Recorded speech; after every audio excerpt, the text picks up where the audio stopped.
This is a presentation of the University of Wisconsin-Parkside.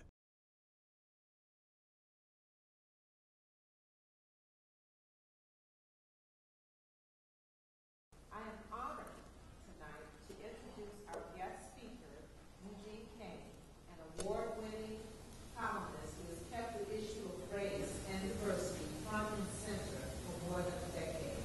Eugene will discuss race and media and why the conversation about race must continue post-election of our nation's first African-American president. Tonight's lecture is presented by the Communication Department and the Center for Ethnic Studies with support from the Office of Multicultural Student Affairs and the Lecture and Fine Arts Committee. And I'd like to say a special thank you to our Communication Chair, Dr. Megan Boland, Professor Faye Kendis, and Program Assistant Joe Landon for their support in pulling all pieces together to make this event possible. Now about our guest. Eugene Kane writes a thought-provoking Metro column for the Milwaukee Journal Sentinel. A native of Philadelphia, Eugene Kane is a graduate of Temple University and a former John S. Knight Fellow at Stanford University during the 1992-93 year. Eugene has won several national and local journalism awards for his 3 times a week column, including the National Headliner Award, the Sigma Delta Chi Award from the Society of Professional Journalists, and the National Association of Black Journalists. Eugene is also a former co-host of the public television series Black Nouveau and a former journalism lecturer at UW-Milwaukee and Marquette University. He resides in Milwaukee. And I just want to briefly mention that I had the privilege, I guess I should say I was fortunate to have Eugene as a mentor during my years at the Journal Sentinel as a business columnist. And I remember the advice I received from him when I got my first hate mail, which he gets quite often for his controversial views in his column. When he told me, TJ, that's what he called me, TJ, still calls me, you must develop a thick skin, meaning you have to get tough. And I just thank him for that advice because it helped me a lot. And over the years, I've appreciated his wit, his humor, and his advice. And now, I have the distinct honor of introducing one of the most provocative columnists, and who I believe is one of the most powerful voices in Wisconsin and the nation, my friend and former colleague, Eugene Kane.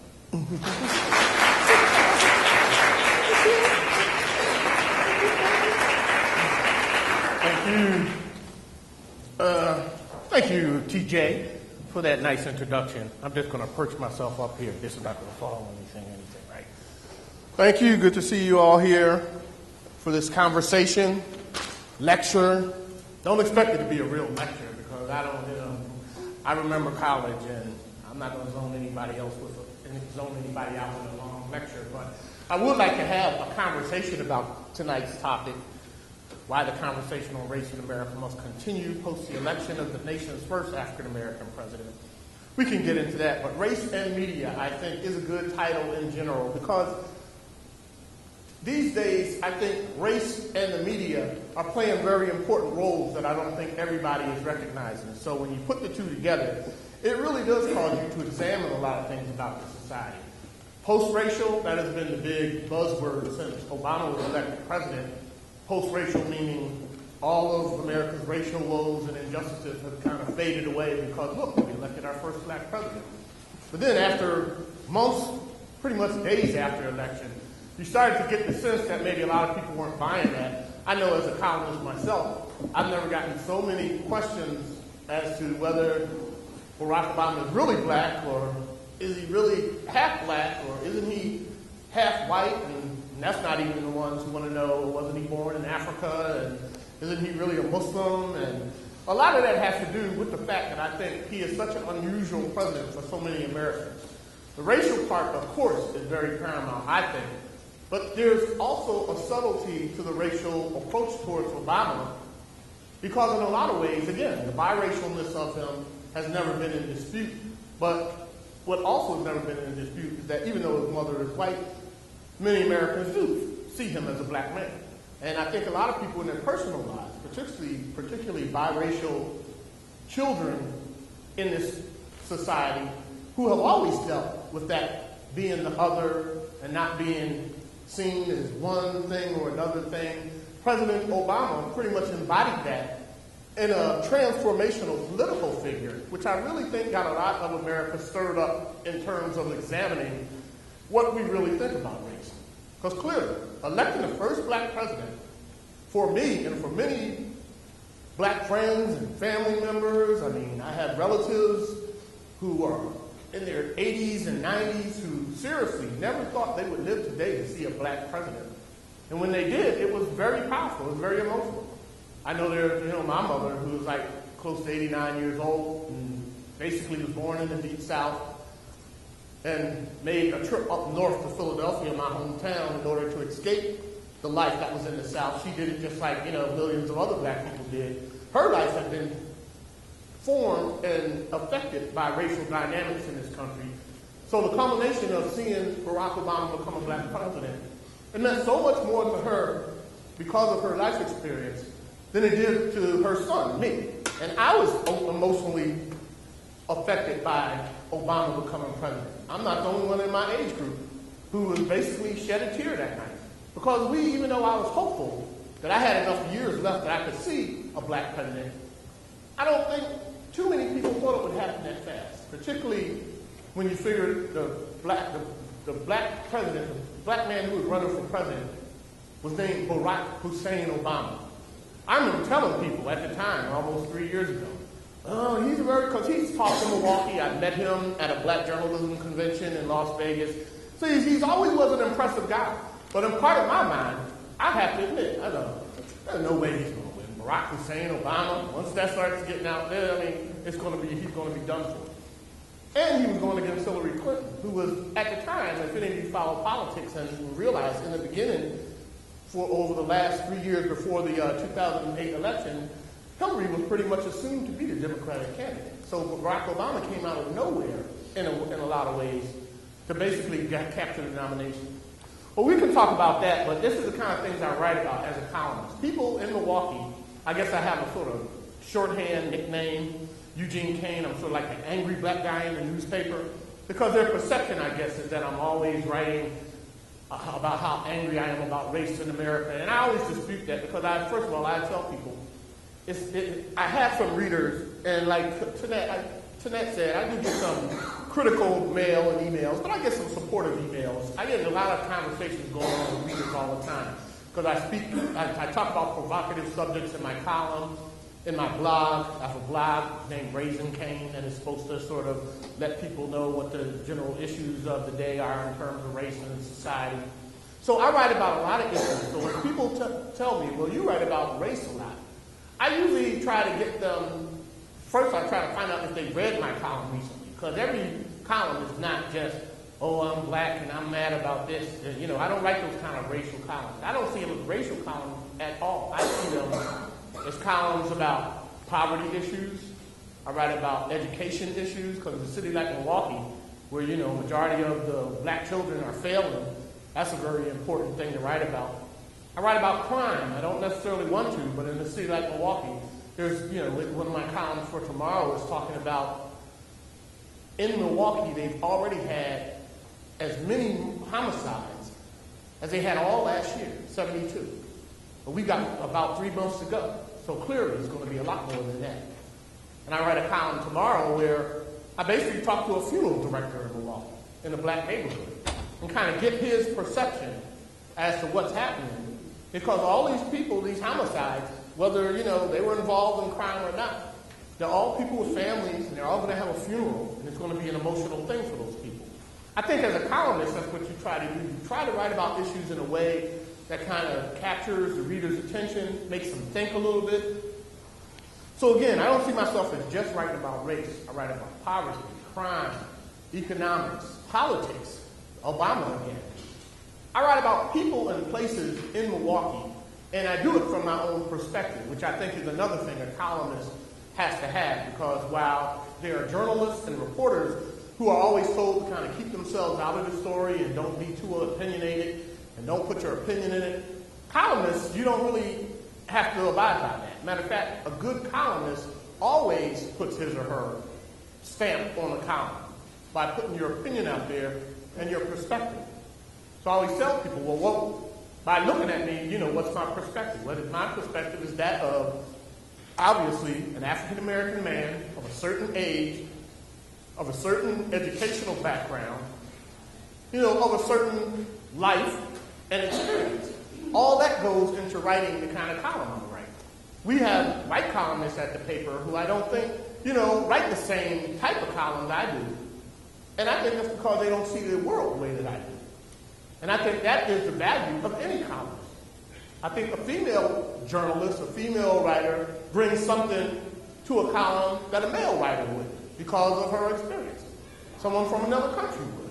A Latino or Asian journalist would. So that's why I accept being like an angry black guy in a newspaper, as long as people read it and as long as they react to what I'm talking about. Because I think most of the issues that I write about are very, they're very important in a city like Milwaukee, which most of you from this area, Milwaukee or southeastern Wisconsin or where, Illinois? Okay. So you probably know the situation. I mean, in a lot of ways it's segregated. I'm talking about Milwaukee. In a lot of ways, there's a lot of poor people, a lot of minority poor people living under the poverty line. And that was another column that I wrote just recently. According to the U.S. Census, the latest U.S. Census, I think the number was 20.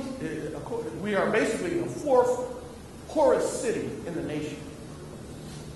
Now think about that for a minute. Milwaukee is the fourth poorest city in the nation. And this is determined by the number, it's by unemployment, by income levels, and essentially there's a group of cities that always end up being ranked very high in childhood poverty and what they call all these negative social indicators that really often have to do with the amount of jobs in your neighborhood, the unemployment situation.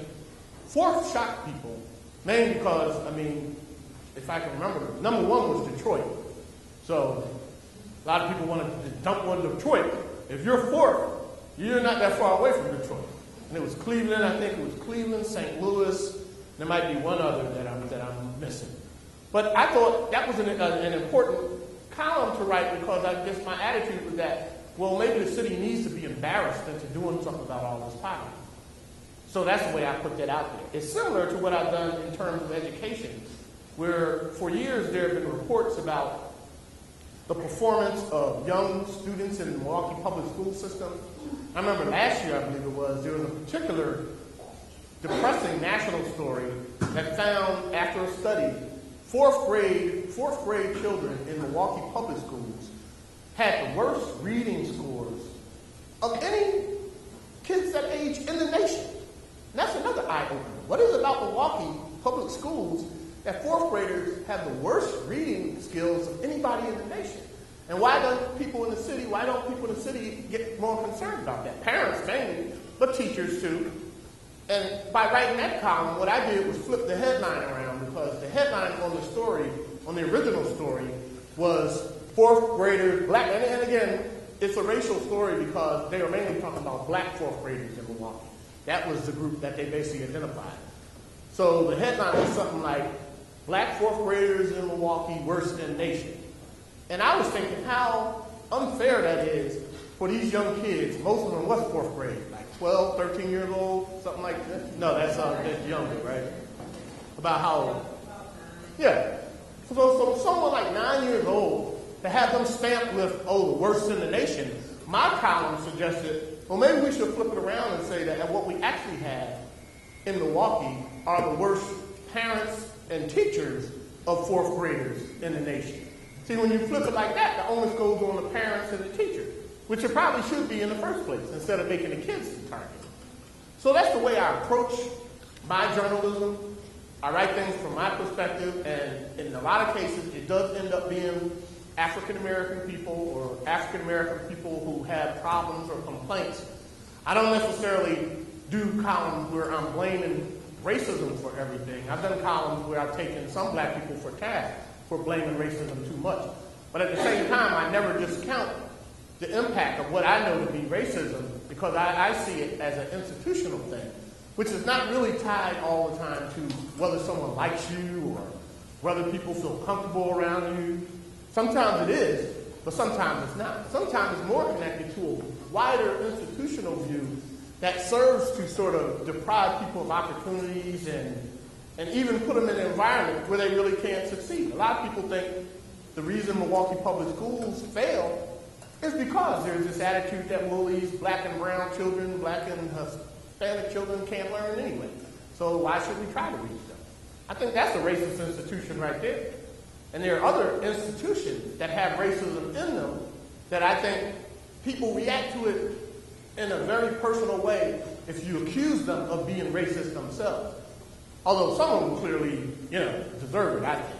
I think one of the interesting things about President Obama's impact on the nation is that he has gotten some very big, powerful people to reveal their racism. I'm thinking of people like Glenn Beck, Rush Limbaugh, who don't seem to have any problem, Beck calls Obama, he's a black president who has this despicable hatred of white people, and Rush Limbaugh will make his Jungle Bunny jokes, and to a degree, they're just provocative. They're just doing that to be provocative. I understand that. Sometimes newspaper columnists are accused of doing that too.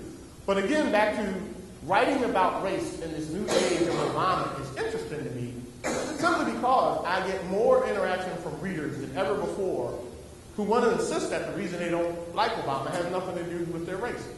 And on a lot of levels, I can certainly accept, particularly in politics, it doesn't necessarily mean that you're racist if you don't like some of the policies of someone like President Obama. But at the same time, if during your conversation you constantly bring up and he's not even black, he's half white, and then you bring up the fact that he wants to help all the black people out, and so it's just skewed to me to have somebody constantly saying his race doesn't matter, yet make references to his race over and over and over again. I see that in institutions like the new Tea Party movement, the political movement, so-called new movement. I think actually it's the same losers that lost the last time around, but they might get more victories this time in November because they've been hammering on the president so much. But again, the Tea Party is a group that will insist that they are not racist towards Obama. Yet at some of their rallies, earlier rallies, there are clearly offensive racial signs of him with a bone to his nose and looking like African warrior. And then there was one where he's Hitler, and they'll swear, there's nothing racist about that. Hitler, comparing him to Hitler, that's not racist. Okay, maybe it's just offensive, or maybe it's just, a despicable thing to do with somebody. But again, as a black columnist, I think it's my job to basically take on that point of view in the newspaper. Because again, it's not that I don't think white columnists could not do it, but clearly a lot of white columnists don't really see the same instances that I see. They don't see the story the same way that I see it. There's everything from Hurricane Katrina years ago, which a lot of people in the media kind of treated basically as a weather story, when in fact, once you really look beyond the surface, it was a story of race and class and poverty and all these other things that unless you had an affinity for those kind of people, you would understand, you would miss it completely. You just kind of write about how Hurricane Katrina was such a natural disaster, and it didn't really reflect on how the government responded or even how the people involved responded. So what I like to do is, there are lots of hot issues in Milwaukee right now. A lot of them have to do with the education system. A lot of them have to do with the current election for governor and for U.S. Senate, which again, I think, it's going to probably end up losing some seats from the Democrats over to the Republican, and Wisconsin might even go from being, a so-called blue state to a red state, and in which case I'll have even more to write about, I'm pretty sure, in the next 4 years. But my attitude has always been the politicians don't really control things as much as people do, and that's why I think even when politicians try to use certain racial tactics, and it's already happened in Milwaukee and the race for governor, when Obama was in town, I did a column and a blog item on the fact that one of the campaign staff for Scott Walker, who's running for governor, when Obama was in town, they put out this parody of Soul Train, the Soul Train line with black people dancing on the gun. And the connection was that Obama and Democrats are in favor of this high-speed train line, but the Republicans and some conservatives are against it. But this was a parody meant to kind of paint Obama as being the Soul Train president. It's kind of silly. It was corny. But it was also offensive to some people. And when I pointed it out, again, what you get is, oh, that's not racist. How is that racist? It's Soul Train. Everybody likes Soul Train.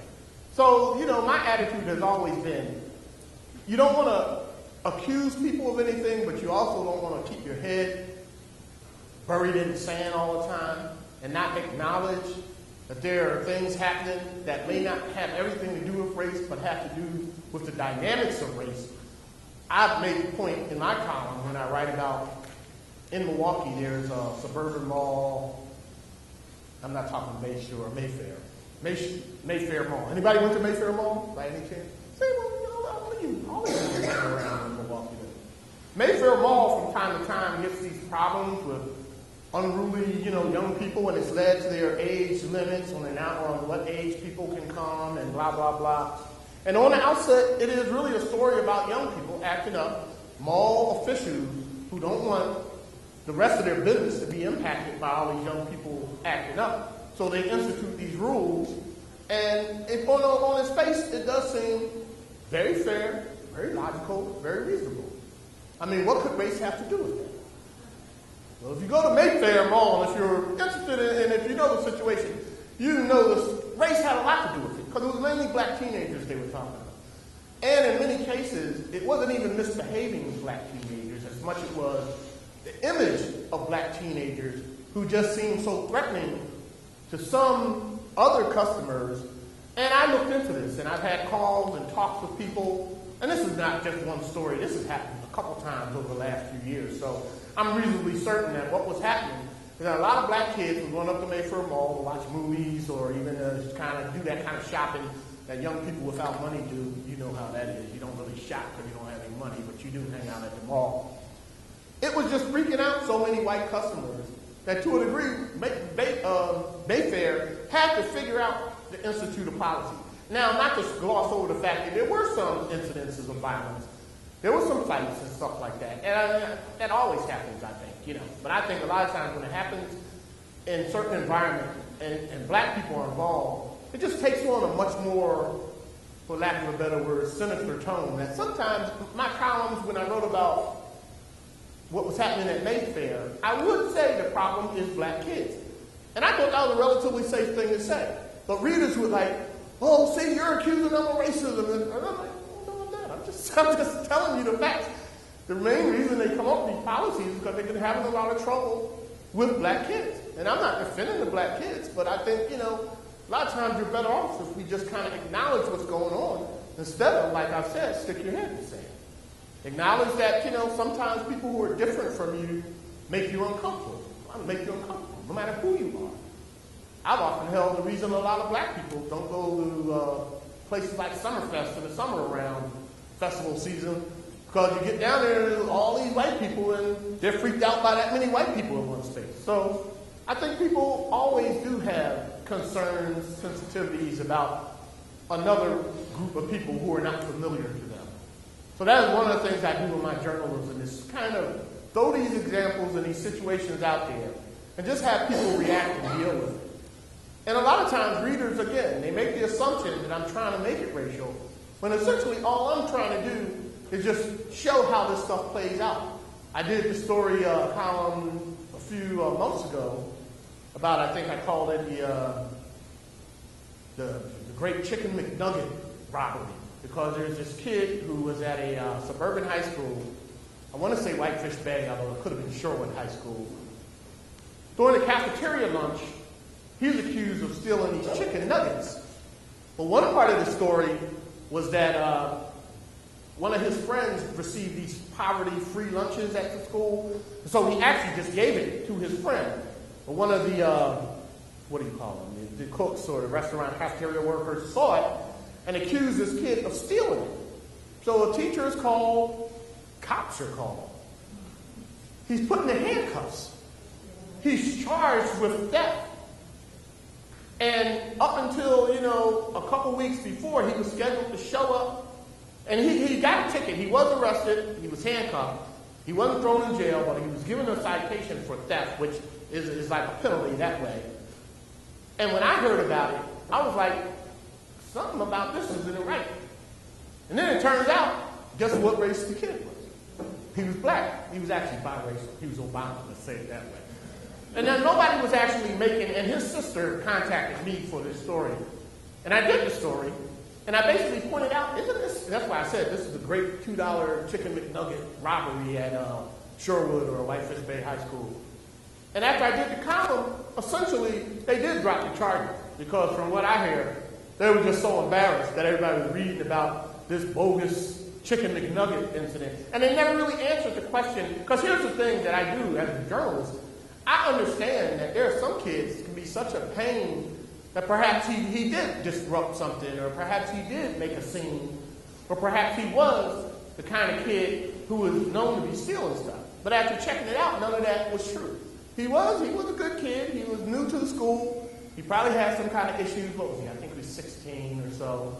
He might have had some issues fitting in, but in terms of this particular alleged theft, everything happened pretty much the way he said it. A friend gave him the McNuggets. He was accused of stealing.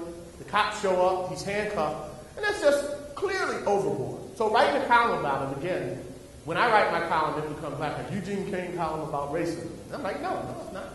This is just a column about something stupid that happened that needed to get cleaned up. And it did get cleaned up.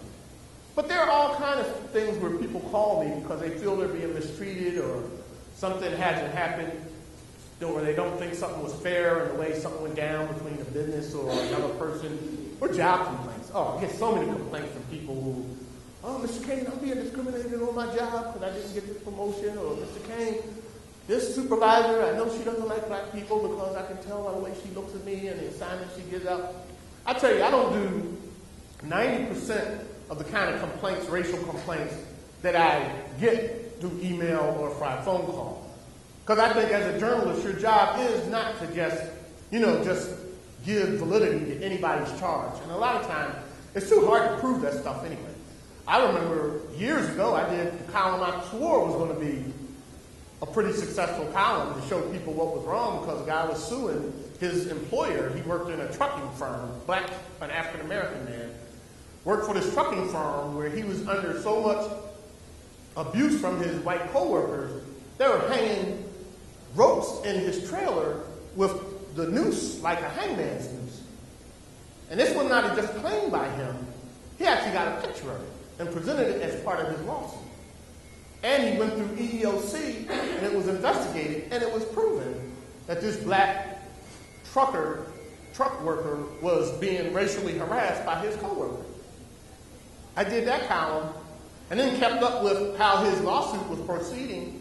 He lost the case because he essentially, I guess, couldn't. The jury just didn't buy it, or the trucking company must have had a great lawyer who managed to cast enough doubt on it.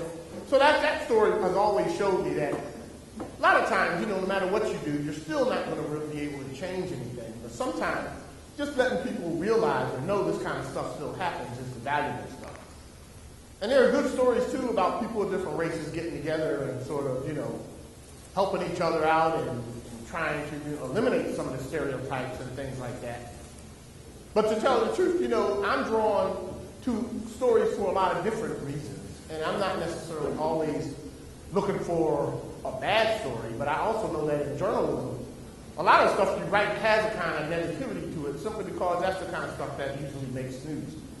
I had a teacher years and years ago say, well, the reason when people complain there's nothing but bad news in the newspaper, the way to answer them is it's the same reason why you'll never read a story that says a plane took off in Milwaukee at a certain time and landed in New York at a certain time. Nobody ever do a story about that because it's not a story unless the plane crashes. And that's actually true. And if you look at it that way, that's sort of what news is like. Unless something goes wrong, it's not really news. So I come to grips with that as being a columnist who can pick and choose the subjects that I want to do. So the things I'm most drawn to are, again, things close to who I am. I'm a black man of a certain age, of a certain background. I can't speak for every black man because, like I say, I'm not, I don't have the same experience as every black man. I can't speak for every black person. That's something I think people kind of assume. But as a columnist, I do think my voice sometimes does kind of stand in for the voices of black people who are concerned about the news issues in the paper and don't really have a voice that they feel is close to what their voice is. And I think the reason I have this voice, and it's the reason I'm in journalism, just to tell you real shortly, and then we can maybe start having more of a conversation instead of just me talking. But one of the reasons I became a journalist is because when I was growing up in North Philadelphia, as a young boy, now I'm talking, 9, 10, 11 years old, I would read the paper all the time. My father was a voracious reader, and I was someone who liked to read. And back then in Philadelphia, there were almost 4 daily newspapers. So I read the papers all the time. And it didn't take long as I got older, even as a teenager, to notice that, okay, whenever I read the newspapers, all I'm reading is about this negative stuff from my neighborhood. North Philly is kind of comparable to what the north side of Milwaukee is, or whatever city you know that they call the hood or the ghetto or whatever. So I would read that, and I got the distinct impression the media was telling everybody this is a dangerous neighborhood. This is a place full of bad people, and people get hurt here. And as a young boy, that was always kind of jarring for me to kind of get my head around, because I would travel sometimes, go out to school, my mother used to have us involved in all these, Boy Scouts and even singing on the choir. I was a city kid. I would take a bus to another part of the city, come back later on. And I noticed whenever I came back to my own neighborhood, I never felt as safe as when I was back on my block, where my family was, where all the people I knew were, my family, my friends, their families. But yet, when I read the media, it was telling me a different story. Like, this is a bad neighborhood. Wow, these people here are crazy. And that made me realize that is what happens when you depend on the media to define something. It had defined my neighborhood as a bad neighborhood, mainly because it was just it was just talking about the isolated bad things that happened there that they wrote about in the paper. They didn't really know the real heart of the people who lived there, who were really good people. And that's the same like in any neighborhood. And it's very comparable here in Milwaukee, because I know certain neighborhoods in Milwaukee, if all you knew about it was what you read in the paper or saw at night on the evening news, it'd be like, oh, who can live there? It's like shooting and killing there all the time. Well, no, there isn't. Not 24 hours a day, because there are more people, there's more than just that going on. So, to sum it up, I think that's what led me to become a journalist, because I wanted to find a way to tell the story of communities and people who had not had their stories told by the conventional media before.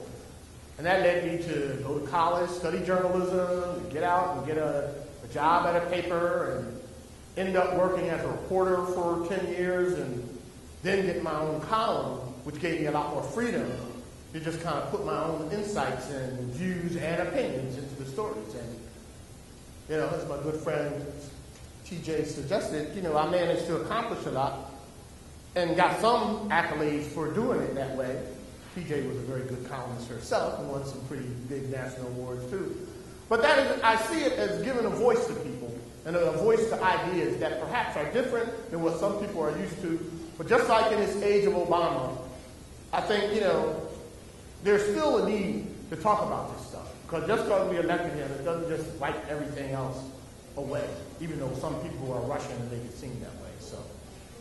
So hopefully that's enough for, I think we could talk essentially about any kind of news angle, things that are happening, political and otherwise all over the country. I tell people to be a journalist is to be curious. You have to have a curiosity about the world around you and have the sense that, you want to make some sense out of it. And I think people in college, particularly your college years when you're young people, that's the time that, to exercise that curiosity also. And to basically understand that there is a lot out there, a lot of big ideas that you can basically introduce yourself to now and test them for yourself. Don't accept or buy anything just whole hog just because somebody's selling it to you. But I think the best thing about this time of life in any education is that you're going to find the tools you need to figure out the truth for yourself. And again, as a journalist, a lot of people think journalists are part of the problem and not the solution. And we can talk about that too. So. But yeah, let's open it up to some general questions from people, please. I got a question for you. Okay, you know how people think you're racist and things like that? Mm-hmm. Do you ever defend white people? You never, reverse discrimination, anything like that? Well, I've heard the term reverse discrimination. I have a problem with it because I think it becomes an easy way, especially during the affirmative action era in America, where affirmative action was used to get a lot of minorities jobs and get them into schools. And I think that was a good thing because it was coming after the civil rights movement, which was basically a way to point out to Americans that this society is not just, this society is not fair. Everybody does not get the same breaks. So for about 20, maybe even 30 years, affirmative action came into play. And then because of various, we can get all technical. I think some of it had to do with this guy Bach, the decision that turned down whether or not some schools could give preference to minorities in certain, educational institutions. Then you have a lot of police and firemen who started complaining because the white firemen would pass the test, but they wouldn't get hired. But a black fireman who got lower scores on the test would get hired because that was part of the affirmative action agreement. So your question is, do I ever defend whites who claim that they have been reverse discriminated? Is that it? Yeah, that's exactly it. Tell the truth, they don't ever come to me to defend them. Although, to take your question seriously, I'll answer. A lot of times when I hear it, I'm skeptical because I've had people tell me, well, if you're white, you can't even get a job because they have to hire a black person nowadays to get ahead of you. Now, like I just told you, I understand the history of affirmative action. There is no more, though I want to be careful what I'm saying because I want it to be true, but again, there's the internet and everything. Any of you have questions, you can Google it and try to find it yourself. But my attitude is that there are really no more quotas per se, where that's illegal in America in certain, like hiring institutes and colleges. But yet, you still have some people who swear that there's a quota. They don't say anything about the quota in the Ivy League that always sets aside a certain amount of seats for privileged children of past graduates, the George Bushes and, the John Kerrys and them. That's affirmative action. You never heard anybody complain about that, but that was just helping all these rich white people. That's my opinion. So to answer your question, I don't defend, if I saw a righteous case of a white person being denied something just because they were white, I would defend it. But what I hear is white people, white readers, giving me these theoretical, hypothetical situations that they believe to be true. Well, my kid's not going to get into college because nowadays all the colleges want black kids and they don't even, want the white. And I'm like, well, if that was true, the major universities would be filled with black students, right? And that's not the case. So I don't know if I'm really answering your question. I think my only answer is that in terms of your specific scenario of have I written about defending white people who accuse someone of reverse discrimination. I mean, it depends on the scenario. It depends on the situation. So to date you have it? To date I haven't. That was my question. Okay. How do you feel about media control and since you're coming from more from the inside, have you dealt with that? Media that? Yeah, for instance, stories you can't write about. Somebody telling you to write a certain story or fix it up a certain way so that you could handle it under media control. And where did the story come from?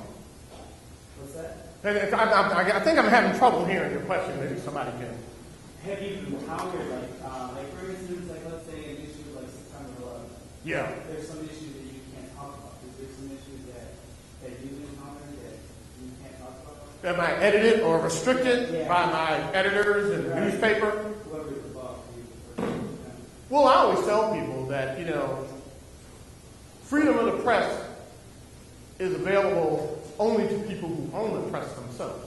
That's the only time you have total freedom of the press. So I would never tell anybody, I can write about anything I want in the Milwaukee Journal Sentinel. To date, I pick and choose pretty much any subject I want, and I have not actually been ever told, no, you can't write about this. September 11th, I actually went to New York City after September 11th and wrote a whole series of columns from New York City talking about the attack and everything. But I guess to answer your question, not to be, I guess, as long-winded as I was with his question, since y'all want to just get right to the point. My attitude is that, sure, there are things that perhaps are more sensitive than other things, but to date, there's never been a story where somebody told me, no, you can't write about that.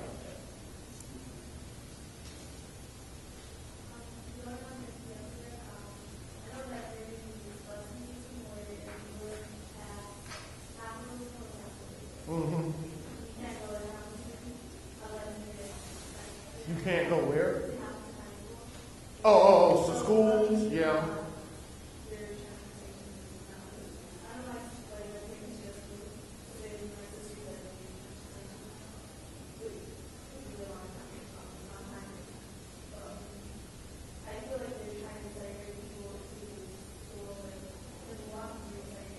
Mm-hmm. I know there are people, and I'm not that familiar. What we're talking about essentially is, I guess, where schools can draw their pool of students from, and sometimes it's defined by geography, you're saying. And it's saying, yeah, that has been an issue in Milwaukee for years. And even though it's not supposed to happen as much as it used to happen, I'm sure it still does happen. And I'm not as up on Milwaukee public schools system of how they do that to give you a real good answer. But if you're saying that all kind of contributes to the general segregation of Milwaukee, people have said that for years. Same thing on the south side, where there are certain schools, that are almost, 90 to 100% Latino. And the attitude is that, it became this way because, and then it ends up being a failing school too, not because just it's Latino, but because it's this sense that you just want to track all the bad students to a certain spot and maybe give other students more of a chance by sending them to other schools that maybe have better academics. Is that answering your question at all? Yeah, it does happen. I mean, like I say, I couldn't speak specifically how many MPS schools still do it that way. Have geographical boundaries. If you live across this street, you can't go here. Because I've heard from some parents, there's ways to get around that.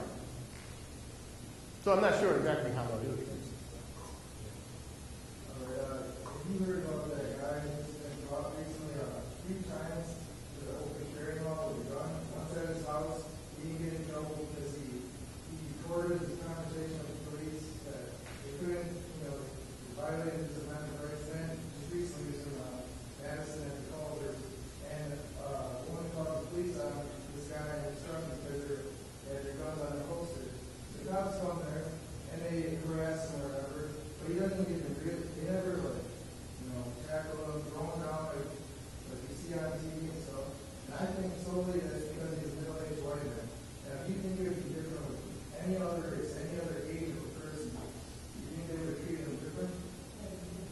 No, I think I know the incidents you're talking about. There's been a couple of them because I think there's a movement because of the gun carry. Essentially, there are people who want Wisconsin to become one of those states where you can carry a concealed weapon. Right now, I guess you can carry an open weapon in a holster, and that's technically not against the law. But again, I've talked to the chief of police in Milwaukee about that, and you can just imagine, most police officers are kind of wary of any regular citizen just out carrying a gun, whether it's in a holster or not. And they want to kind of know, what's with the gun? I mean, are you a security guard, off duty? So you do kind of have to question someone if you see them. These guys did get questioned, and you're right, they don't run up to him and throw them on the ground, but I think at least in one case they did stop him and ask a lot of questions, and he got mad at that, and his attitude was that he joined his lawsuit to sue them. To answer your basic question, yes, in the inner city, it's interesting what would happen, because there's guys walking around the inner city all the time, and there are a lot of guns in the inner city too. The problem is a lot of guns in the inner city are illegal guns, so I don't think they really wear them outside of their clothing because if a cop stopped them, it wouldn't be a legal gun. But sure, there's a racial perception with crime more than anything else. That's why so many people, end up faking crimes and say a black guy did it, because that's essentially the society we're living in, where it's easier for people to accept criminal behavior from a black guy, even a fictional black guy, than from anybody else. So yeah, I do see your point there, but I think that's something that I've written columns on this thing. There was a guy in a very tough black neighborhood who carried a gun in a holster, and he was almost kind of doing it to just kind of intimidate people. He's a white guy, and he ended up, one day, they ended up jacking him for his gun. I mean, because, he's in his holster. Somebody came up with a gun that wasn't in a holster, stuck him up, took his gun. And so now he had his gun. And the attitude is that, well, that kind of defeats the whole thing of, well, you need to have a gun in order to protect yourself from something bad. Well, no, somebody can still get the gun on you, can get the jump on you if you have a gun. But then it goes another level, because people who want concealed carry say, well, that's why we need concealed carry. Because if the criminals know you have a gun and we have to have it in a holster, then yeah, they can plan on stealing it. But if it's concealed carry, they don't even know. See, to me, my attitude is too many people think they're going to summon up the inner Clint Eastwood or Dirty Harry and just start going out in blaze of glory. And even people who are comfortable with guns and shoot guns will tell you, it's not always that easy. I did another column recently of a guy in a truck who was afraid of, he's one of these black guys who drives around in a real fancy truck. And he's also a security guard half the time at, I think it was Potawatomi Bingo. He had a gun in a case in his car when he was stopped by the cops. But he didn't have it in the case. See, if you carry your gun in your car, evidently you need to carry it in a case a certain way. He didn't carry it a certain way. He ended up getting a ticket for it. He actually got arrested. He spent a couple nights in jail from what I'm hearing. Again, that might have something to do with the cops didn't accept the fact he was a black guy with a gun that was supposedly a legal gun. So, I don't want to get off on all these gun issues, but that's coming, though. This concealed carry thing, it's really coming. Do you believe racism and prejudice is dying so that when you believe it's alive and breathing and it's still alive, it's so subtle that it's more damaging than overt racism? That's a good question. Do I think it? Oh, of course, I think it's alive because it's hard to kill it when you really look at what racism is. And I think that's one of the problems. People don't really, I think it's good to go to a dictionary, read exactly what the definition of racism is. Because half the people who criticize me call me a racist. And they say, oh, you're a black racist. And I go, well, why? Because all you write about is race. I'm like, well, even if that was true, and like I started off, I don't think that's true. I don't just write about race. I write about crime. I write about politics. Sometimes it involves black people because I do have a black perspective. But in answer to your question, if you read the definition of racism, it isn't focusing on race or writing about race all the time or even being supportive of black people. But nowadays, that's the way a lot of people see racism. It's like if you mention race too much, you're a racist. But that's not really the definition of racism. The definition of racism is perpetuating this system and practices all designed out of a belief that one group is inferior than another group. And it's the way that being inferior can lead you to enslaving that group, as was once happened in human history, or persecuting that group unfairly, as happened in the South under the Jim Crow laws that were in existence up until just about midway through the 20th century. That's what racism is. And it's got to be institutionally supported in ways that, people buy into it. That's what, when people cry out about racism, prejudice is a different thing. There's personal prejudice. Anybody can be prejudiced against another person. Black people are prejudiced against other people. And some black people, you could argue, could be deemed racist if, in fact, they had a racist view that all white people were somehow inferior to them. That's not usually the way that works. But to answer your question, it'll be hard to totally eradicate because I think too much of it is like part of human nature. The fear of the unknown, the fear whoever is presented as the other, to just not want to accept the fact that, just because somebody's different, and just because they have a different history than you, that you don't have to always feel at odds with them. So hopefully, I'm always hopeful that we can, make strides. Again, whenever you want to feel too down about where things are going, racism or prejudice, we are living in rarefied times. this Barack Obama deal, it's like, I swear, you know, I think it's a good thing that is mentioned as part of this whole post-racial thing for this talk. Because it is true. I mean, that is a conversation people want to have. We have a black president, so why are we still talking about race? It's over now. We got a black Barack's in the White House. He's giving, you know, fist bumps with his black wife and their two beautiful black children. What is the deal? But again, look at what's been written about Obama, how Obama is covered by certain powerful people in this country. And then think, well, is this all just because he beat McCain? Or is there something else behind some of this?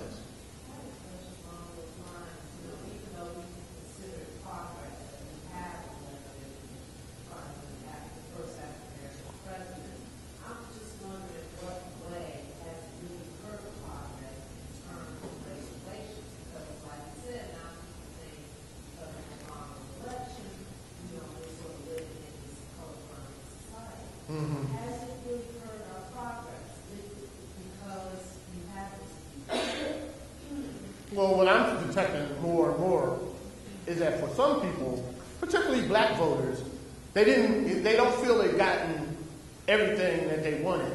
And it's probably because they had too much high hopes for the black president to come in and just change everything overnight. Now, clearly there's some white people who voted for him who have the same disappointment.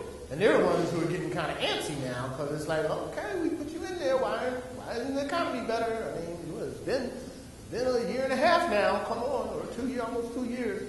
So I don't think, here's what I think about the whole black president changing the perception of race thing.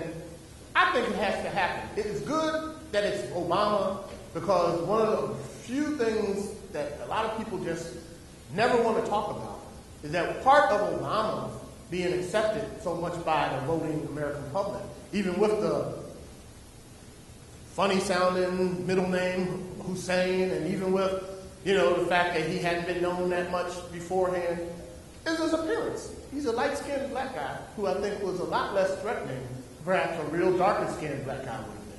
And that's all a very superficial point. I don't think there's some people who can be offended by that or don't accept it. I think a lot of black people know exactly what I'm talking about in terms of, you know, just the way he was perceived. But I also see it as what happened with black mayors. There was a time when most major American cities had never had a black mayor. I mean, we could probably go back to the 70s. I think a guy in Cleveland might have been the first one. But since then, there have been lots of black mayors. And you know what? Some of them were good, some of them were downright terrible. And they kicked some of them out of office. But once you have the first, then you realize, and it might be good if Obama, and let's not get too carried away, but it might be good if Obama loses and only gets one term, because to a lot of people, that will just prove that, you know, okay, well, he's like Jimmy Carter, and just because Jimmy Carter was bad, we didn't stop, you know, electing Southern presidents, because Clinton came, you know, a few years after him. So I think we have to have Obama in order to get to the point where having a black president is no big deal at all. And each one will be judged on his or her performance. That's the first female president, the first Latino president. I think we got to have them all because we're going to go through this stuff with each one, and we might as well just get it over with. Okay, I had a question. This is my question about the Education Nation, where I was just teaching on MSNBC about how the nation school is going to find out, I guess, education and learning teachers. How do you feel moving with MSNBC to try to improve their teachers and something that everybody needs to hear about? Now you weren't talking about that Waiting for Superman movie, are you? Oh, really? I have to see. That's not Milwaukee yet, is it? It's coming. It's basically over a proclamation or teachers. It was in a film festival in Milwaukee, but that was only a one-time showing. But I read so much about it. I mean, Howard Fuller is in it. A lot of people from Milwaukee school system. To answer your question, I think the focus has been on teachers, rightfully, because when you go into these classrooms, what you do find is that a lot of kids spend more time with teachers than they do even at home anymore. So it's really interesting to me when I'm invited into an MPS teacher's classroom, which I've done every year. I've been a journalist. I usually do it about 2 or 3 times. And even I, as a visitor, I kind of see the fact that, wow, you got these kids, about 30 kids in a classroom, 25 to 30. Some of them seem to have problems, kind of zoning in.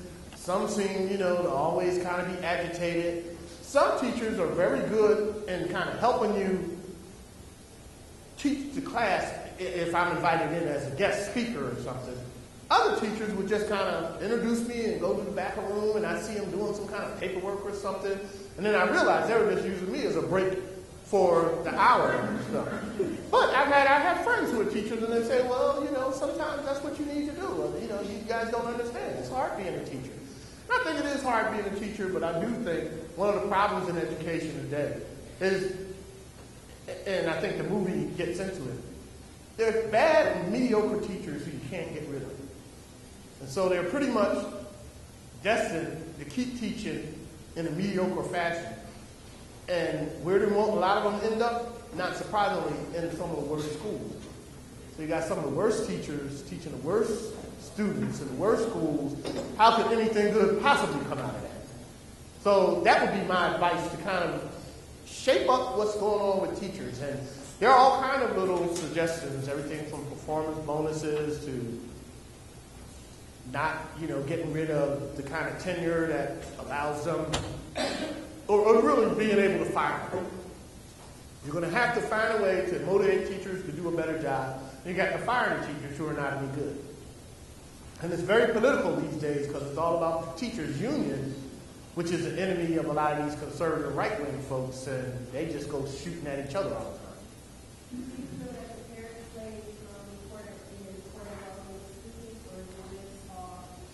See, and I always get people who say, oh, you didn't mention the parents. Of course it's the parents. I grew up, one of my teacher friends points out one of the reasons their job is so hard is that there are kids in my class who have no books in the home.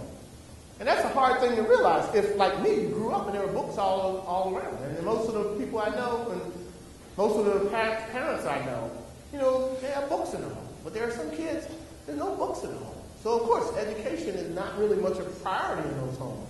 So you could end up, and a lot of people do, just end up blaming all the parents for all these poor scores and reading scores. But again, in some of these schools, the kids spend more time with the teacher than they do with the parents. I've got to the point where I just say it like this. Yes, there's a lot of trifling parents out there. This is in all communities, but in particular in some minority communities. So you can't make excuses for them. Education problems would be solved overnight if every parent took a real motivated interest in their child's education. And the best situation would be there would be two parents. There'd be a father and a mother, a husband and a wife. But to do that, you just basically have to go into all these homes and just fix everything. Get them all married, get them all, living together, get all the drug and alcohol issues off the table. And that's why I say we should deal with what the things we can deal with and change. And in an educational system, if you're running the schools, you should be able to run the school to a way that at least these kids have a fighting chance. So, but yeah, parents, of course parents play the biggest role in all this. And if the parents were really doing the job, we wouldn't have as much a problem with education. I've encountered, though, young parents in Milwaukee who basically want to do the right thing, but they weren't educated themselves. So they don't even know what to do. They never received a good education. I have a question or comment on something you said earlier. I always thought it was interesting to hear, especially once we went into the last election, you hear people like podcasts that learn that machine law, Bill O'Reilly talking about all these people who are trying to President Bush on he's still president, and you have to, truly respect him at all. But then immediately, that President Obama was elected, that somehow we forgot that. Not only that, the supporters forgot that. Like, it never happened. Mm-hmm. And moving forward, I mean, more like focus needs to be more attention to, because talking heads, especially, they're not centric. They're far right, far left. And there's a lot of, that's why we're talking heads. People are talking about push on the middle ground. And I don't know. It's getting ridiculous because I have to tell you, I've been so off the cable news shows that, I never watch Fox because, I just, don't want to do that to myself. But I only watch MSNBC or the overmen and the other ones, because they come at you, as though they're so far to the extreme, I guess is what I'm saying. And I do think most Americans are not all the way out there. They want to meet somewhere in the middle. And they don't support the idea of disrespecting the president, but this is America, and you do have the right to voice your objections to anything the government is doing. But we got to find some kind of common ground and get away from this, this real angry tone that's out there right now, which really is fueled by the better, you can talk about O'Reilly and Beck all we want, but those guys know what they're doing. They know what they're doing. They got like 1 out of every 5 Americans believing Obama is a secret Muslim all these years. I mean, he said it and don't even get on the birth certificate thing because they've convinced people. Oh, this is out here. This stuff is true. This stuff is true. So, but again, I always talk about Fox News. They did the study. Most of them thought Saddam Hussein was behind September 11th, and that clearly was wrong. But that just shows you it's the power of the media, but it's a scary power. Because it's like scary enough to just give people false information and have them act on it as though it were true, and you can't tell them any different. Okay, somebody in the back has something? But you're just doing your thing like that. During the election of Barack Obama, during the water spotlight for the race and class issues. You have to be just a little louder, please. Well, when Obama first started getting popular, the rhetoric in the media was centered on race and class issues for large part, but it seems as though the year after he was elected, it went from a race and class issue to a broader class issue, especially with healthcare. All of a sudden, not only the independent voters, but it became from left to right, the corporatists and populists. The Tea Party kind of got on that, and the RNC infiltrated it, and then they became a right-wing proprietary arm of the cause. But it seems as though with Barack Obama, especially with equal side of anger with him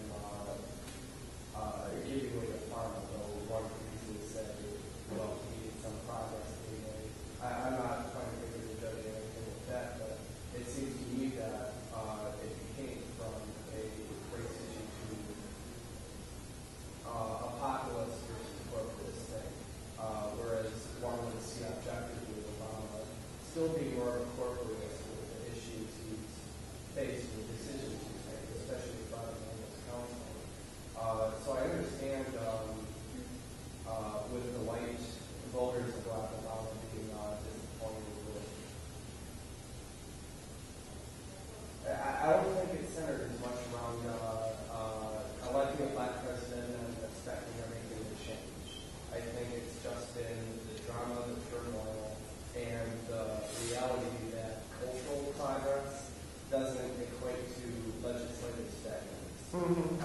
So I guess what I'm asking is, even though Barack Obama was elected, America's happier, well, not happier, but again, I like to say I don't think it made the race class worse. You give a bulldog a stick, it's going to rip it apart, but lead the way, it's not going to rip it apart next time. America's waiting for stuff like that. It's going to happen anyways. But is it even a race issue anymore? Because it seems like we're about the point where the race and class issue should still be at the table, but you still need to manipulate the white working class and the Latino working class to have a race issue in the first place. You still need to convince them to subscribe to the oppressive system for that oppressive system to exist. So is it really a race and class issue anymore? Or, because I really feel as though this whole middle class dying thing is a broader class issue now. It's almost to the point where we can deal with race after we figure out how any working class can maintain itself. I've heard versions of theory that basically says it's not race, it's class, stupid, to basically explain a lot of different things happening in the country. I do agree that a lot of these economic issues are much more paramount to both black and white people and people of all races than just the one race issue. And the race issue for Obama at a time where he's, there's healthcare reform that some people didn't like, but I thought was a good step in the right direction, and the financial market reform that if you listen to people who have been working on that, they will concede that that was a pretty big achievement also. So in his short term already, he's knocked two of them out of the box, but he gets no credit for any of them. And he won the Nobel Peace Prize. And they act like they want to attack him for that. But in answer to your question about race for class, I still think my biggest argument why I think it's still more race than class to a lot of people is the reason why you can go throughout this country and you still see poor people in many communities, and there are just as many white poor people as there are black poor people, but yet you rarely find an integrated poor neighborhood.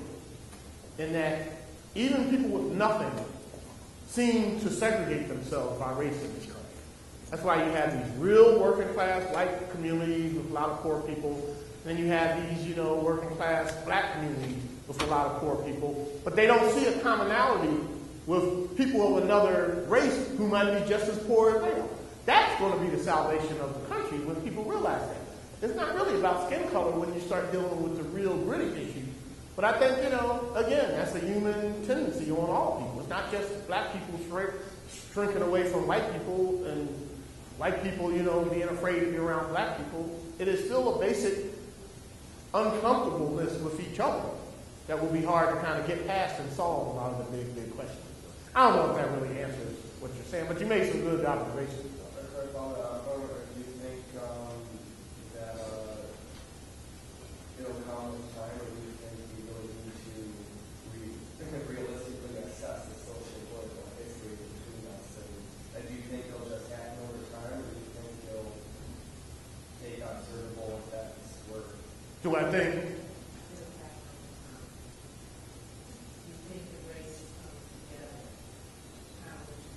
I don't know. I don't really know what that means. I think I should have said that would be the solution. But I don't, it's hard to figure out how we're going to make it. See, Obama's coalition was one of the closest things I've seen in my lifetime. That coalition of minorities and young folks and white people who got together to defeat, McCain last election. But that was a time when I guess everybody had their hope pinned on maybe we're finally over this. So I don't know. It's just hard for me to relate in terms of when the races come together. Do you think, this is what I got, do you think Obama would have won if he wasn't biracial?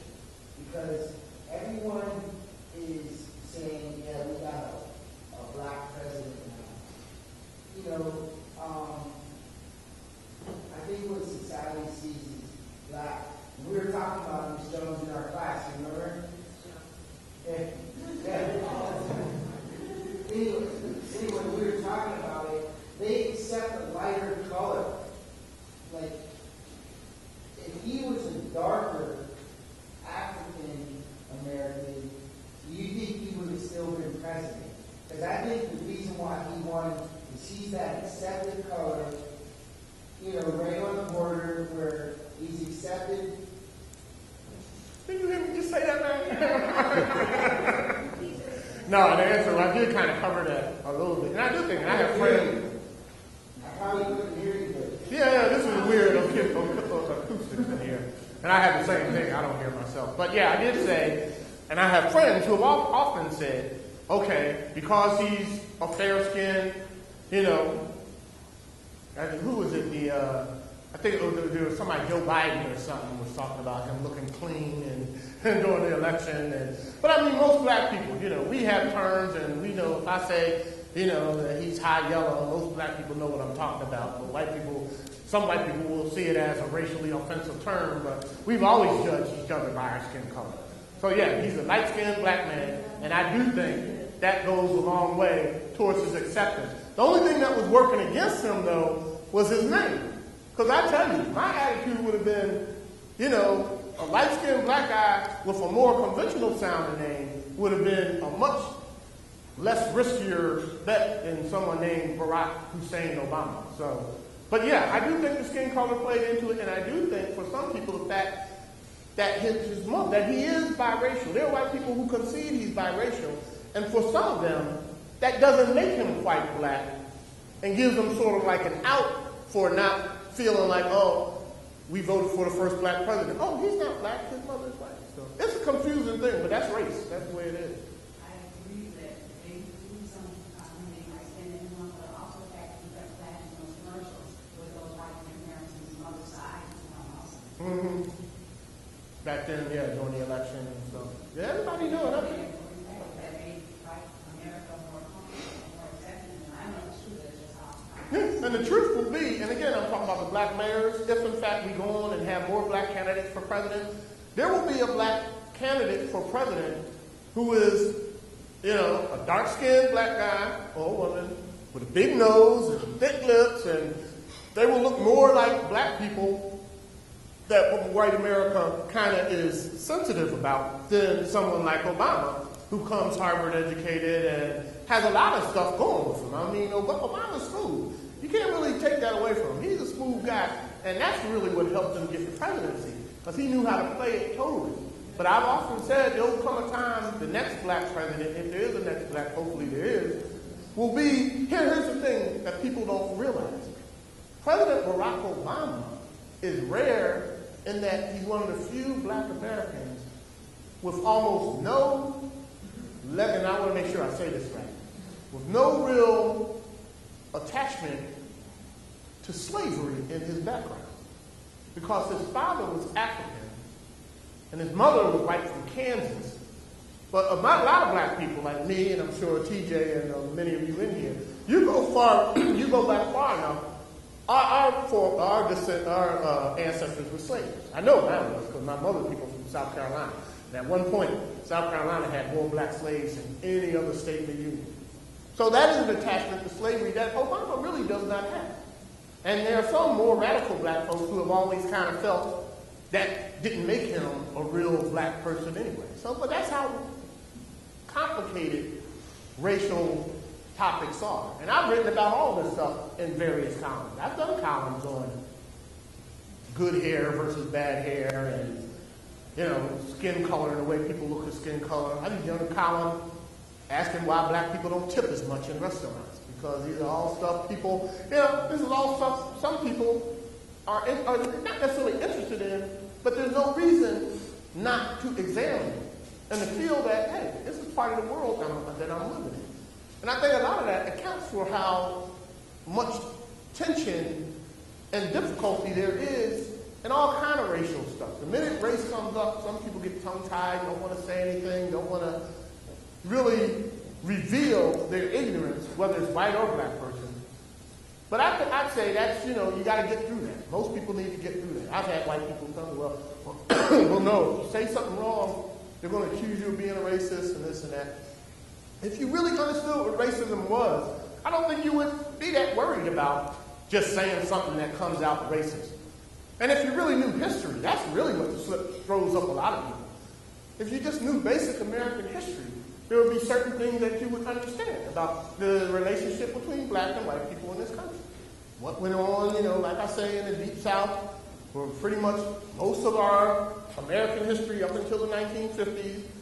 I mean, there was a period of slavery, but there was another period of Reconstruction after that, where there actually were black politicians serving in Congress and doing that kind of stuff. And we were almost at the point where things were getting evened up. But what happened? Well, along come the Ku Klux Klan.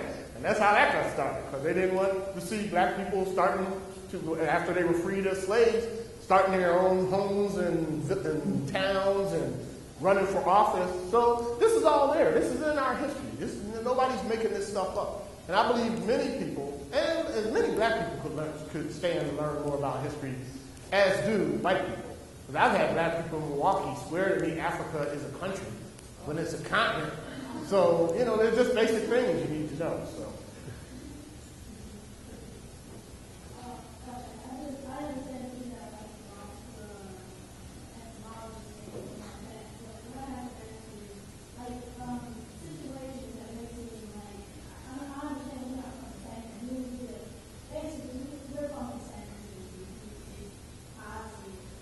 Seems like common sense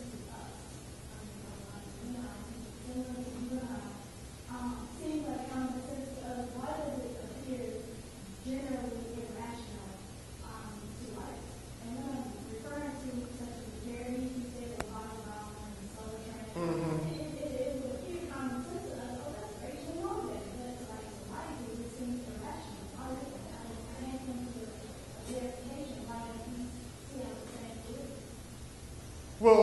particular one, again, they denied that it was racial. They denied that running a clip of a Soul Train on the same day President Obama came wasn't supposed to be racial. So again, there's denial that goes on, which again, you're saying in some things it's like we just aren't on the same wavelength, we just don't see it. Well, in life, some people do see it, but they lie about it. But there are other cases, even more cases, I think, where perhaps there is a cluelessness. And I have to excuse some people when I do think, and again, nobody likes to be called stupid or ignorant or whatever, but ignorance is basically just not knowing something. And so if you don't know something, you have to concede that about that subject, I'm ignorant. I don't really have much information on that subject. And with black people, I mean, there's a whole range of stuff that we could get into. I mean, they don't really even, I think there are a lot of white people who are wary of bringing up subjects with black people because they won't understand it, and then they think that cluelessness will suggest that they're racist. And I can't really get beyond that because I think as a black person, I've always been immersed in a white world, for lack of a better lack of a better term. Even as a young boy, I mean, the TV shows and, and everything, everywhere I went, and school books I had, I mean, I had to learn, what white people were like and what they thought. And again, not even aging myself, but before a lot of schools started black history curriculums, you weren't even taught anything about black people in school. Now, thankfully, you are, so everybody can learn it. But again, there's ignorance. If you don't know something, there's ignorance. And it can lead you to just not acknowledge some things. I think what happens more and more is that you run into perfectly formed adults in this world who are older, 20s, 30s, even their 40s, and they are actually ignorant of very little things, ignorant about some things in terms of race. But I think because they realize that they're old enough to know better, they just get very defensive about it, even paranoid. Oh, don't accuse me of it. I get those famous, I got black friends and I've got black friends. And I don't care if you have black friends. I'm just calling you on what you said or what your thoughts were on this thing. And that just shows you were ignorant that that's not the thing to do. But at the same time, I would like to try to help educate people. I like to bring them along. As long as they do it, as long as they accept it in a manner that is not where they don't think I'm being condescending to them. That's why being a columnist is good, because you can just read it. We don't have to have a conversation. Just read it. I write in a kind of narrative way that allows people to kind of see where I'm going with it, how I'm thinking about it. And after it's done, you can say it was unfair or not, but I'm pretty sure if you really are open to what I'm saying, you understand a little bit better why black people do this in certain situations, why this happened. The Mayfair Mall column I'm thinking of, I had a line in there that pointed out that the reason I was upset so many people freaked out about young black kids at Mayfair Mall is because talking to people, what was clear to me is that there's some people who will pass four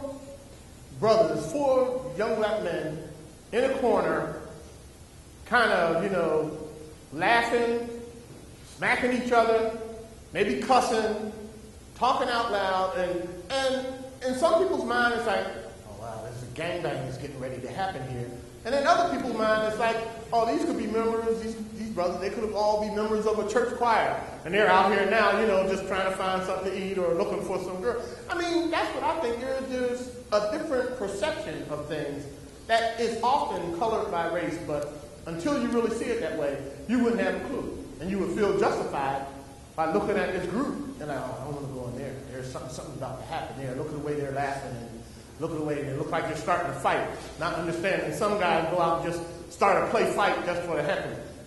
And other thing that it gets lost in Milwaukee is that you empower certain people when you act afraid of them.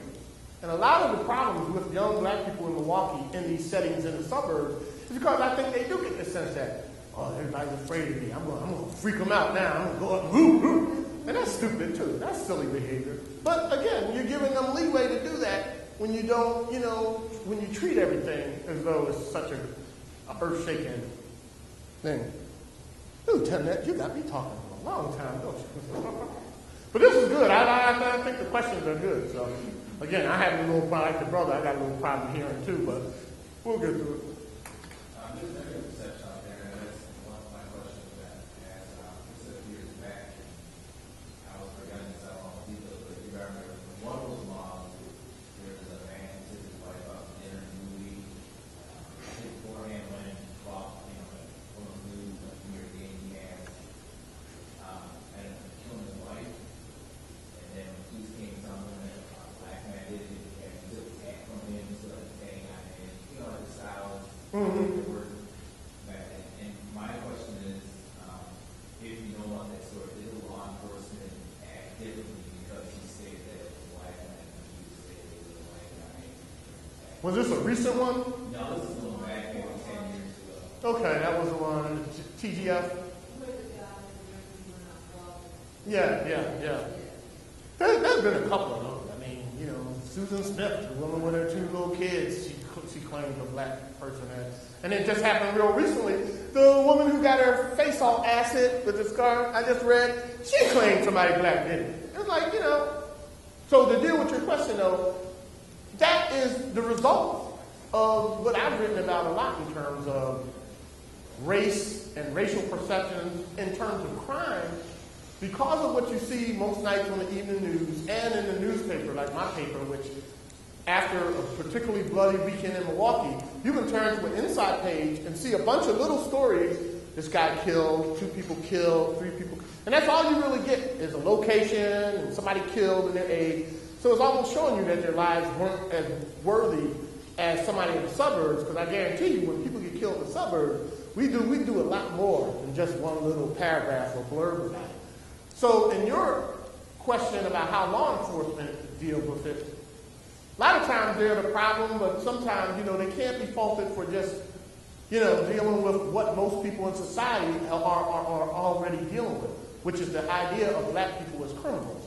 They're very comfortable with the idea of black people as criminals. So you would think, and as we've proven with all these various cases, it makes sense to some suspects to claim that a black person did it. Because they know, number one, law enforcement will probably buy it, because a law enforcement officer in a certain community might spend all of his time arresting people of color. So when a suspect is mentioned as being a person of color, there's no reason not to believe that.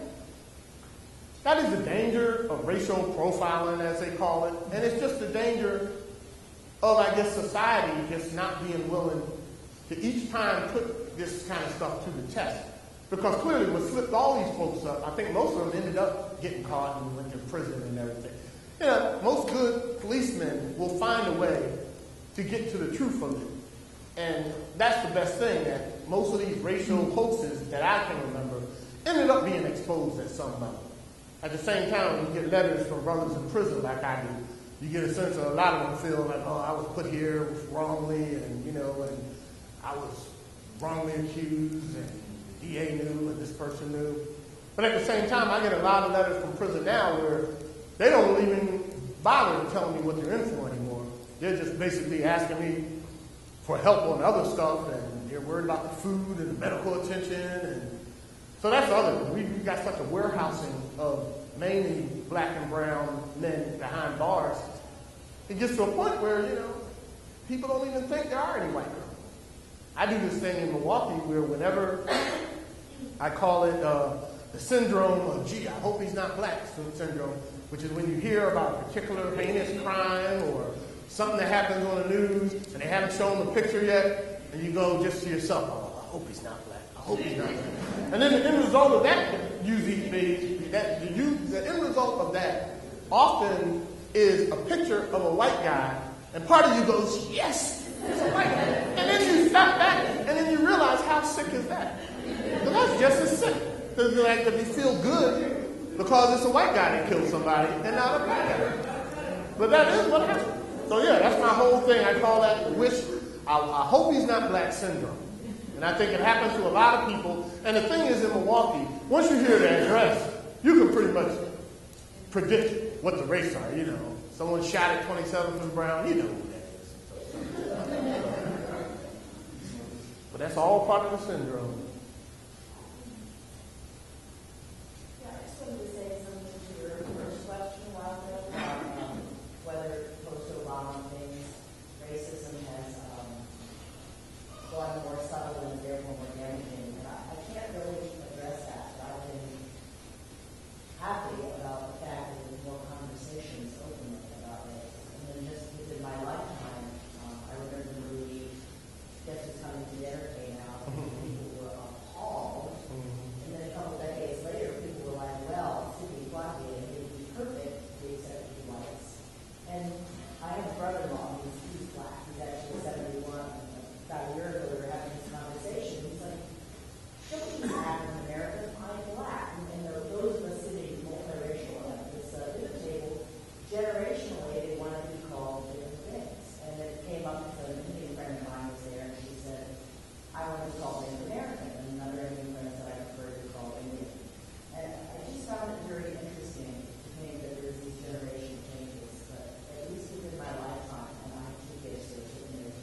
still remember colored people.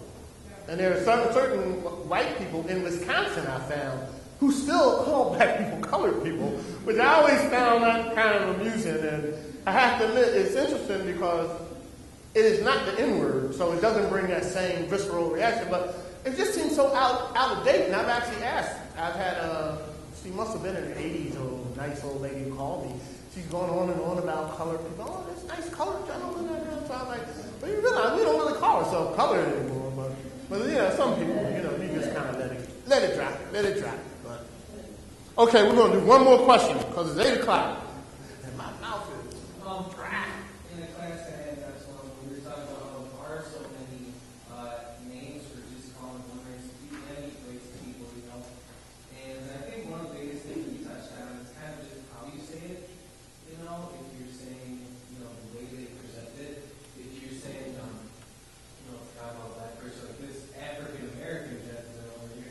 If you put the emphasis on the race, I think that's the big issue. If you can just say, my friend is black and whatever, But I think if people really try to emphasize the race of African people, when you're saying this, because you're automatically saying you're different. What do you mean when you emphasize it? Like in your tone? Or? When you're talking about, if you were to say, my friend, I was just hanging out with my friend the other day, and you're like, oh, I was hanging out with my African American friend. Well, who says that? Some people do. That's I think, when you're talking about your comments, it's just the way that you say it.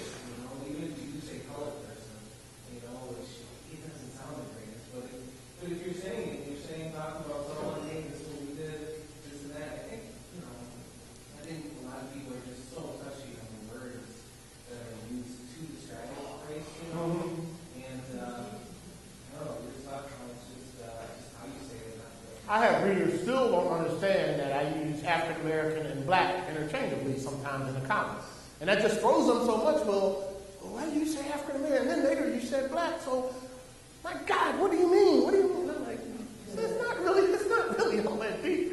The only thing that's deep is the attitude that white people, and I'll give you something about newspaper style. I've had people tell me, white should be capitalized because African American is capitalized. So when you say white people, but I was telling them, no, well, that in newspaper style, when I say black people, we don't capitalize black either. But we do capitalize African American. If you're Italian American or German American, you get that capitalized also. White by itself would never be capitalized because it's particularly, I tell people, in America, there's almost no such thing as like a pure white person anyway.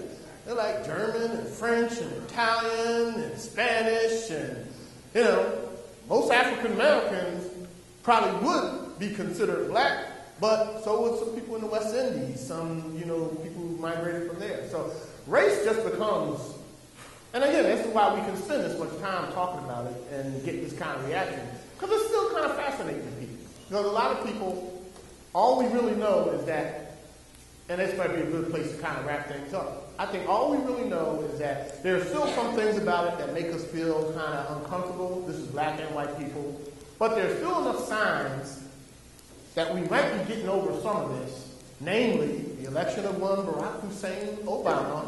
Whether he goes down in flames in the next 2 years or not, we will have had him, and they'll never be able to go back to being a time when we never had a black, where the only president was a white male. So that's why that opens up the idea that, okay, the female president is coming, the first Latino president is coming, the first Asian president is coming. So that's what's encouraging. You can't really put this stuff back in the bottle once it's out. So that's why I think it will be difficult. It has been difficult. And it's probably kind of tense and, what's the word?